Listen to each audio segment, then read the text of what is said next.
اعوذ باللہ من الشیطان الرجیم بسم اللہ الرحمن الرحیم الف لام را الف لام را یہ حروف مقطعات ہیں جن کا حقیقی معنی اللہ اور اللہ کے رسول صلی اللہ علیہ وآلہ وسلم ہی بہتر جانتے ہیں، اور بعض جو مفسرین ہیں وہ ان کے معانی بیان بھی کر دیتے ہیں اپنی حسب توفیق۔ تو بعض مفسرین نے بیان کیا ہے الف سے مراد ہے اللہ، لام سے مراد ہے حضرت جبرائیل علیہ السلام، اور را سے مراد ہے رسول اللہ صلی اللہ علیہ وآلہ وسلم، اللہ کے رسول۔ تو یہ ایک ترتیب نزولی سے ذکر ہو رہا ہے الف لام را، کہ اللہ تعالیٰ نے اس آخری کلام کی وحی کی حضرت جبرائیل علیہ السلام کی طرف۔ حضرت جبرائیل علیہ السلام یہ آخری وحی لے کر رسول اللہ صلی اللہ علیہ وآلہ وسلم کی خدمت میں آئے۔ تو الف لام را یہ حروف مقطعات۔ آگے فرمایا تل کا، یہ ہیں آیات الآیات، الکتابی کتاب کی، المبین روشن۔ تل کا آیات الکتاب المبین، یہ روشن کتاب کی آیات ہیں، روشن کتاب کی آیات ہیں۔ اب اس پہلی آیت مبارکہ سے ہمیں یہ پتہ چلا کہ اللہ رب العزت نے اس میں ایک تو قرآن کی آیات کا ذکر کیا ہے۔ آیت کا لغوی معنی ہوتا ہے نشانی، اور آیات کا مطلب نشانیاں۔ ہر آیت یہ اللہ تعالیٰ کی ذات، اس کی قدرت، اس کی جلالت کی نشانی ہے، اللہ کے احکام کی نشانی ہے۔ اور پھر آگے فرمایا قرآن مجید کی ایک صفت ذکر کی، الکتاب المبین، کہ یہ کتاب مبین ہے، یہ روشن کتاب ہے۔ کیسے قرآن مجید روشن کتاب ہے؟ نمبر ایک کہ قرآن مجید حضور صلی اللہ علیہ وآلہ وسلم کو جتنے بھی معجزات عطا ہوئے ہیں ان میں سب سے بڑا معجزہ یہ قرآن ہے۔ یہ سارے معجزات سے سب سے بڑھ کر معجزہ ہے۔ باقی سارے معجزات آقا علیہ الصلوۃ والسلام کے اپنے زمانے میں تھے، اپنے وقت میں ظاہر ہوئے، اور پھر وہ بعد میں آنے والے انسانوں سے اوجل ہو گئے۔ لیکن قرآن ایسا معجزہ ملا جو قیامت تک کے لیے امت مسلمہ کے پاس ہے۔ تو یہ ایک کتاب مبین کا معنی ہے کہ یہ سب سے بڑا معجزہ ہے حضور صلی اللہ علیہ وآلہ وسلم کا، آپ کی نبوت، آپ کی رسالت پر یہ واضح روشن دلیل ہے، سب سے بڑا معجزہ کی شکل میں۔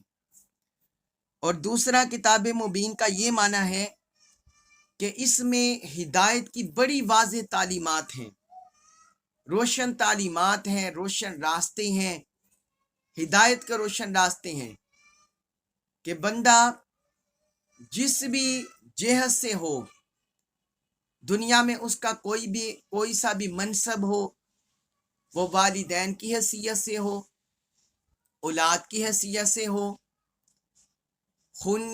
کسی خونی رشتے کی حیثیت سے ہو، ہمسائے محلے دار پڑوسی کی حیثیت سے ہو، کوئی اہل علاقہ میں رہنے والے ہو، یا کوئی تاجر ہو، کوئی حکمران ہو، زندگی کے دنیا کے کسی بھی گوشے سے تعلق رکھنے والا ہو، قرآن مجید میں ہر گوشے کے تعلق رکھنے والے کو اس سے ہدایت مل جاتی ہے، اور ہر بندہ قرآن سے رہنمائی حاصل کر لیتا ہے، چاہے وہ عالم دین ہو، طالب علم ہو، کسی بھی گوشے سے تعلق رکھنے والا ہو۔ تو اللہ تعالیٰ نے فرمایا کتاب مبین، یہ روشن کتاب ہے جس میں ہر طرح کی واضح روشن تعلیمات موجود ہیں۔ اور سورت یوسف میں بھی ہم پڑھیں گے کہ اس میں کتنے گوشوں کی اللہ رب العزت نے اس میں ذکر کیا ہے، اس میں توحید کا بھی بیان ہے، رسالت کا بھی بیان ہے، فقہی احکام کا بھی بیان ہے، خوابوں کی بھی تعبیر ہے، سیاست بھی ہے، معاشرت بھی ہے، معیشت بھی ہے، پھر اس میں بادشاہوں کا ذکر ہے، تاجروں کا ذکر ہے، علماء کا ذکر ہے، جاہلوں کا ذکر ہے، مردوں کا ذکر ہے، عورتوں کا ذکر ہے، انبیاء کرام کا ذکر ہے، صالحین کا ذکر ہے، ملائکہ کا ذکر ہے، شیاطین کا ذکر ہے، جنات کا ذکر ہے، انسانوں کا ذکر ہے، اور جانوروں اور پرندوں تک کا ذکر ہے۔ تو اللہ رب العزت نے کیونکہ اس سورت کے مضامین میں یہ شامل ہے، اس لیے اس سورت کی پہلی آیت مبارکہ میں کتاب مبین کا ذکر کر دیا کہ یہ کتاب مبین کی آیات ہیں، جس میں انسان کے لیے ہر گوشے میں واضح تعلیمات، روشن تعلیمات موجود ہیں، احکام موجود ہیں۔ آگے فرمایا انا، بے شک ہم نے، انزلنا ہم نے نازل کیا ہو اسے، قرآن کی صورت میں، عربین عربی زبان میں، انا انزلناہ قرآنا عربیہ، بے شک ہم نے اس کتاب کو قرآن کی صورت میں عربی زبان میں اتارا ہے، لعل تاکہ تم تعقلون سمجھ سکو، لعلکم تعقلون تاکہ تم سمجھ سکو، اسے براہ راست سمجھ سکو۔ اب اس آیت مبارکہ میں اللہ رب العزت نے پہلے فرمایا انا انزلناہ، بے شک ہم نے اسے نازل کیا ہے۔ ہم کا جو جملہ ہے یہ ہر زبان میں جمع متکلم کے لیے آتا ہے۔ انگلش میں بولتے ہیں وہی ہم، یعنی جمع متکلم جب بولنے والے جمع ہو ان کے لیے بولا جاتا ہے ہم۔ اردو میں بھی ہم ایک بندے کے لیے نہیں بولتے بلکہ ہم بولتے ہیں جمع کے لیے۔ عربی زبان میں بھی ہم جو آتا ہے جمع متکلم کے لیے آتا ہے۔ اب اللہ تعالیٰ تو جمع نہیں ہے، وہ تو واحد ہے، سنگل ہے، ون گاڈ ہے، ایک اللہ ہے، آلمائٹی اللہ، ون آلمائٹی اللہ۔ تو اللہ رب العزت نے وحدہ لا شریک ہونے کے باوجود فرمایا انا انزلناہ، بے شک ہم نے اسے نازل کیا ہے۔ تو جب اللہ وحدہ لا شریک واحد ہو کر کسی چیز کے لیے اپنے لیے جمع کا صیغہ استعمال کرتے ہیں، جمع کا لفظ استعمال کرتے ہیں، تو وہ دراصل اس چیز کی عظمت کو ظاہر کرتا ہے، اس چیز کی جلالت کو ظاہر کرتا ہے۔ تو یہاں جو اللہ تعالیٰ نے فرمایا انا انزلناہ، بے شک ہم نے اسے نازل کیا ہے، تو یہ اللہ تعالیٰ کی شان الوہیت، شان جلالت کے ساتھ قرآن کی عظمت کو ظاہر کر رہے ہیں کہ یہ کسی عام ذات کی طرف سے نہیں آیا، کوئی عام شیخ کی طرف سے نہیں آیا، بلکہ پوری کائنات کے رب کی طرف سے اس کا نزول ہوا ہے، پوری کائنات کے رب کی طرف سے اس کا نزول ہوا ہے۔ اس میں کسی کو شک و شبہ نہ ہو کہ یہ پتہ نہیں حضور صلی اللہ علیہ وسلم نے کوئی اپنے پاس سے گھڑ لیا ہے، کوئی اختراع کر لیا ہے، اس طرح کا کسی کو شک و شبہ نہ ہو۔ فرمایا ہم نے اسے نازل کیا ہے قرآن عربیہ، عربی زبان میں قرآن۔ پہلے چونکہ کتاب مبین کا ذکر آ گیا تھا، کتاب مبین صفت قرآن کی، ہو میں انا انزلناہ، ہو کہہ کر کتاب مبین کی طرف اشارہ تھا، بے شک ہم نے اس کتاب مبین کو نازل کیا۔ اب آگے اس کتاب مبین کا جو ذاتی نام ہے وہ اللہ تعالیٰ نے ذکر کر دیا قرآن، فرمایا وہ قرآن ہے۔ قرآن کا مطلب ہے لغوی لحاظ سے کہ وہ کتاب جسے بار بار پڑھا جائے، بار بار جسے پڑھا جائے، قرآن بار بار پڑھی جانے والی کتاب۔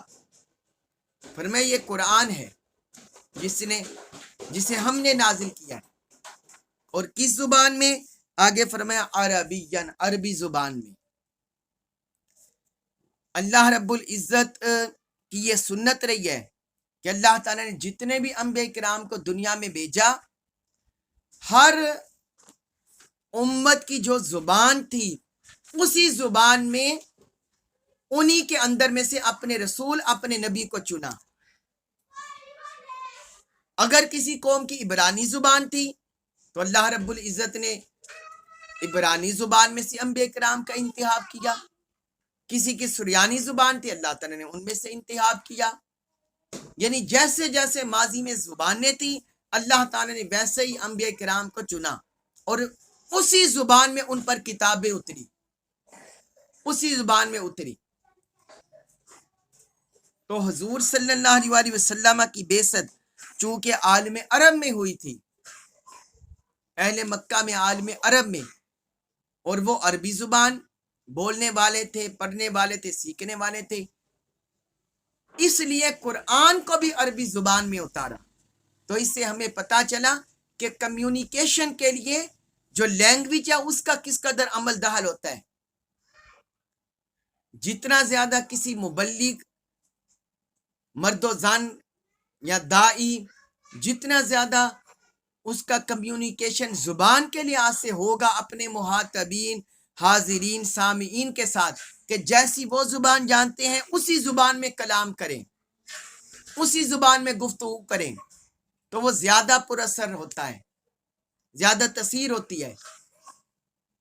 اگر ہم کسی ایسے ماحول میں کہ جہاں ٹھیٹ پنجابی بولنے والے لوگ رہتے ہوں، دیہاتی ماحول ہو، وہاں ہم بڑی اعلیٰ لیول کی اردو زبان شروع کر دیں تو ان لوگوں کو اتنی سمجھ نہیں آئے گی۔ اسی طرح اگر کوئی ایسا ماحول ہو کہ جہاں لوگ جدید ماڈرن ایجوکیٹڈ ہوں، انگلش زبان پر عبور ہو، انگلش اصطلاحات بولتے ہوں،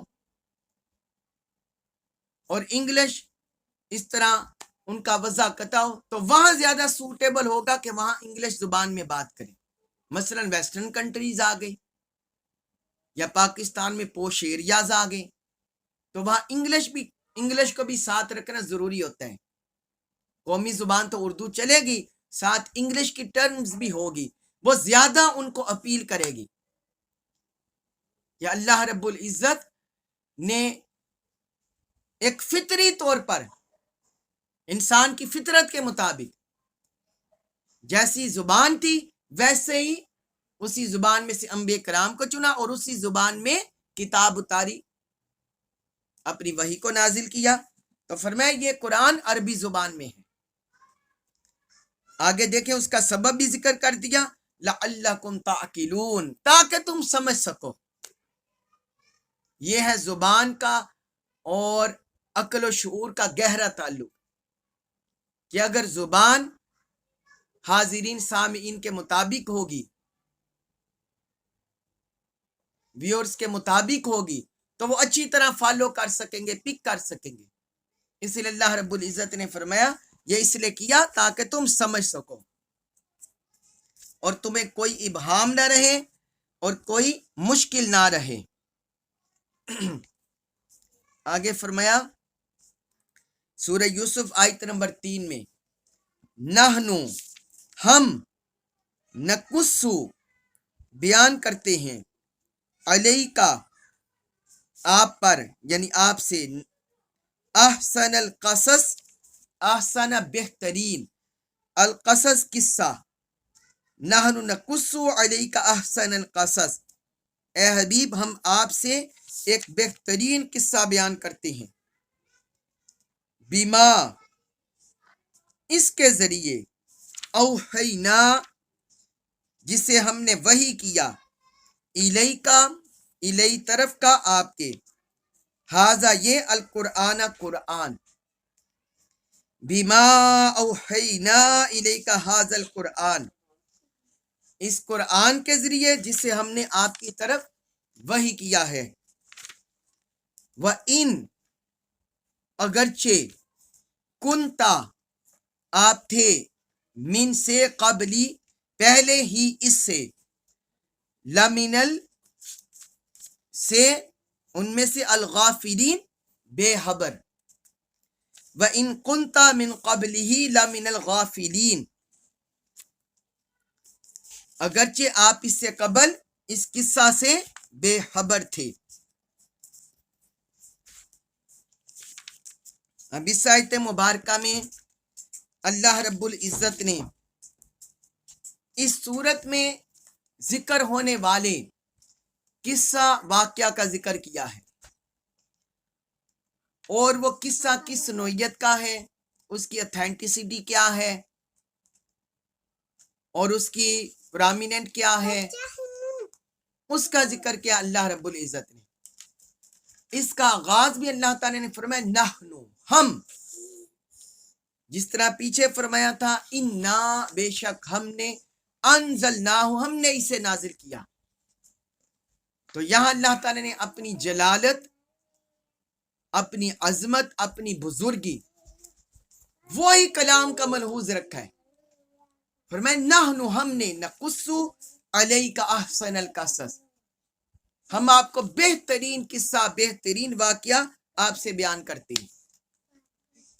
یعنی جو اس صورت میں قصہ آ رہا ہے، اللہ تعالیٰ نے اس سے فرمایا احسن القصص، یہ بہترین قصہ ہے، یہ بہترین قصہ ہے جسے ہم آپ سے ذکر کر رہے ہیں۔ اب یہ احسن القصص اللہ تعالیٰ نے سورہ یوسف کو کیوں فرمایا ہے، اس کی مختلف توجیحات ہیں، مختلف حکمتیں ہیں کہ اللہ تعالیٰ نے احسن القصص اس قصہ کو کیوں فرمایا ہے۔ نمبر ایک، یہ وجہ ہے کہ اس میں بڑے عبرت انگیز واقعات ہیں جن میں انسان کے لیے سبق ہے، انسان کے لیے موعظت ہے، انسان کے لیے نصیحت ہے۔ اس لیے اللہ تعالیٰ نے اس صورت کو احسن القصص فرمایا ہے۔ جس طرح اسی صورت کی آیت نمبر 111، اس میں اللہ تعالیٰ نے فرمایا لَقَدْ قَانَ فِي قَصَصِهِمْ عِبْرَةٌ لِأُولِي الْأَلْبَابِ، بے شک ان کے قصوں میں عقل والوں کے لیے نصیحت ہے۔ یعنی جو حضرت یوسف علیہ السلام، ان کے بھائیوں کے درمیان، پھر بادشاہت کے دوران یہ جتنے قصے گزرے، فرمایا اس میں عقل والوں کے لیے نصیحت ہے۔ اللہ تعالیٰ نے خود اس قصے کے بارے میں ذکر کیا۔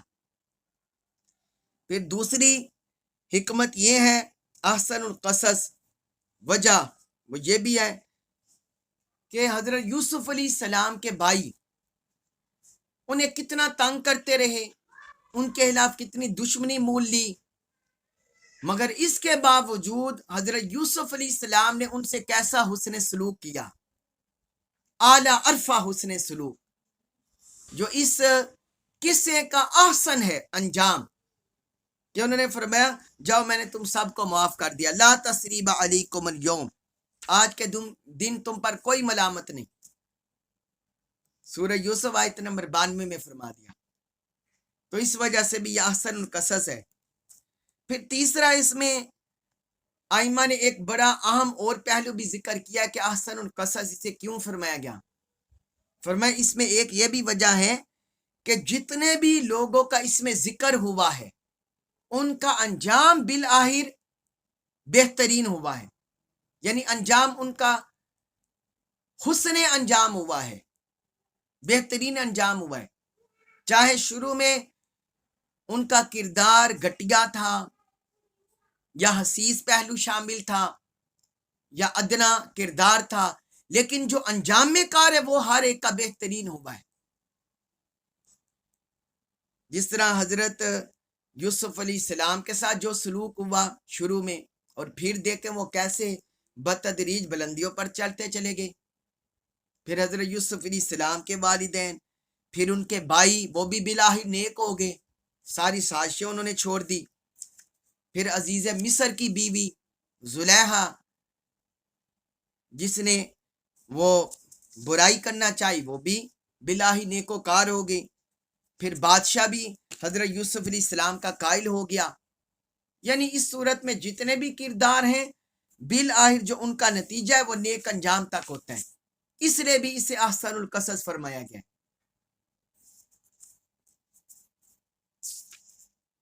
فرمایا اسی آیت میں، آیت نمبر 3 میں، بیما اوحینا الیک ھذا القرآن، اس قرآن کے ذریعے جس ہم نے آپ کی طرف وحی کیا ہے، یعنی یہ احسن القصص ہے جو قرآن کی صورت میں ہم نے آپ کی طرف وحی کر دیا ہے۔ عرب ماحول میں اس طرح کا کلچر نہیں تھا، وہاں بعض قصہ گو موجود تھے، واقعات داستان گو سنانے والے موجود تھے، لیکن یا تو وہ اپنے پاس سے قصے بناتے ہیں یا جو پہلے بادشاہ گزرے ان کے قصے کہانیاں سناتے رہتے۔ تو اللہ رب العزت نے فرمایا یہ قرآن کے ذریعے ہم نے آپ کی طرف وحی کیا ہے، یعنی یہ سچا قصہ ہے، سچی داستان ہے، یہ کوئی قصہ گویوں کا کوئی قصہ نہیں ہے، کوئی کہاوت نہیں ہے، بلکہ یہ سچی داستان ہے جسے ہم قرآن میں آپ کے ذریعے وحی کر رہے ہیں آپ کی طرف۔ اور آگے فرمایا وَإِن كُنتَ مِن قَبْلِهِ لَمِنَ الْغَافِلِينَ، اگرچہ آپ اس سے قبل بے خبر تھے، کیونکہ آقا علیہ الصلوۃ والسلام نے کسی دنیا دار سے علم حاصل نہیں کیا، نہ کسی دنیا کے استاد سے، نہ کسی دنیا کی کتاب سے۔ تو فرمایا ہم آپ کی طرف وحی کر رہے ہیں، یہ جو کچھ آپ کو خبر مل رہی ہے اس واقعہ کے بارے میں، تو اس واقعہ کو، اس قصہ کو، اس داستان کو بیان کرنے والا اللہ کی ذات ہے، وہ آپ سے بیان فرما رہے ہیں۔ تو کسی بندے کو شک و شبہ نہ ہو کہ کسی اور شخص کا یا کسی اور بندے کا اس میں عمل دخل ہے، نہیں، نہ حضور صلی اللہ علیہ وسلم نے اسے اپنے پاس سے بنایا، نہ کسی اور بندے کا عمل دخل ہے، بلکہ اللہ رب العزت نے اس قصہ کو اپنے حبیب کے سے ذکر کیا ہے۔ آگے فرمایا سورہ یوسف آیت نمبر 4 میں، اس میں فرمایا اذ قال، جب فرمایا، جب کہا، یوسف علیہ السلام نے، لی ابی ہی، لیے ابی، باپ ہی اپنے، لی ابی اپنے باپ سے، یعنی اپنے باپ سے، اپنے والد سے، اذ قال یوسف لی ابی ہی، جب یوسف علیہ السلام نے اپنے باپ سے کہا، یا ابتی، اے میرے ابا جان، انی، بے شک میں نے، رأیتو، میں نے دیکھا ہے، احد عشرہ، 11 کوکبن، ستارے، انی رأیتو احد عشرہ کوکبن، بے شک میں نے 11 ستارے دیکھے ہیں، والشمس، اور سورج کو، والقمر، اور چاند کو، بے شک میں نے 11 ستارے دیکھے ہیں اور سورج اور چاند، رأیتہم، رأیتو میں نے دیکھا ہے، ہم انہیں، ہم ضمیر جمع کیا ہے، یہ جو دیکھا ہے 11 ستارے، چاند، سورج اور چاند، ان کی طرف فرمایا میں نے انہیں دیکھا ہے، لی، اپنے لیے، ساجدین، سجدہ کرتے ہوئے، رأیتہم لی ساجدین، میں نے انہیں اپنے لیے سجدہ کرتے ہوئے دیکھا ہے، میں نے انہیں اپنے لیے سجدہ کرتے ہوئے دیکھا ہے۔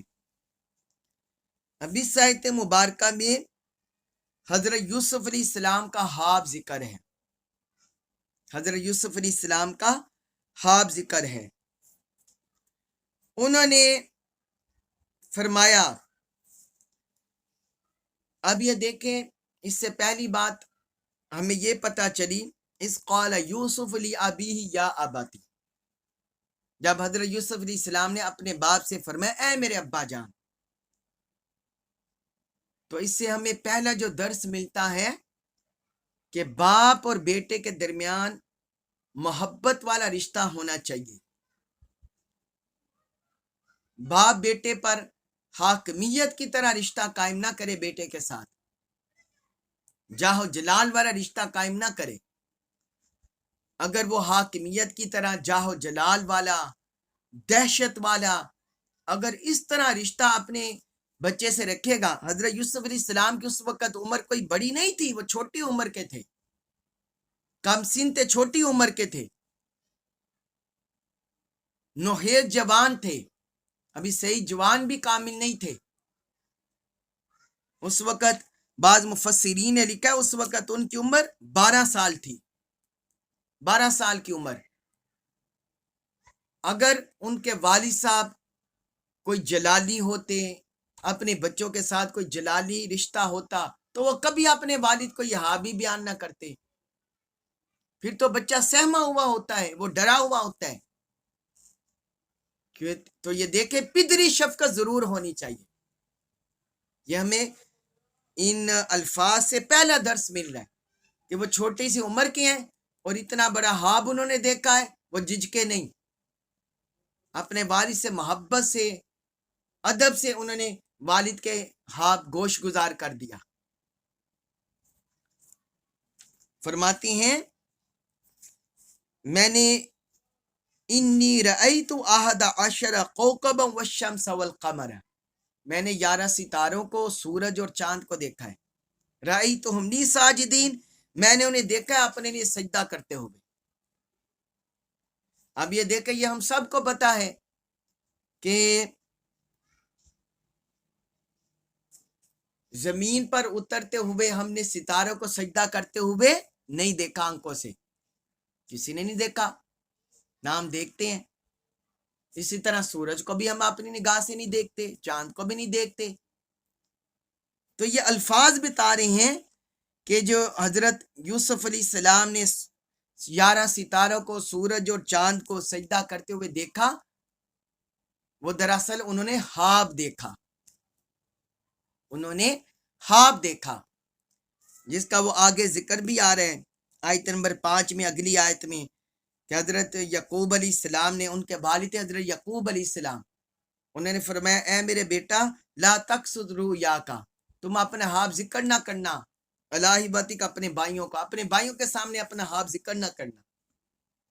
تو جو خواب انہوں نے دیکھا اس سے بھی پتہ چل رہا ہے کہ حضرت یوسف علیہ السلام نے خواب دیکھا، کیونکہ ستارے، سورج اور چاند زمین پر اتر کر اس طرح سجدہ نہیں کرتے اور کسی انسان کو سجدہ نہیں کرتے اس طرح۔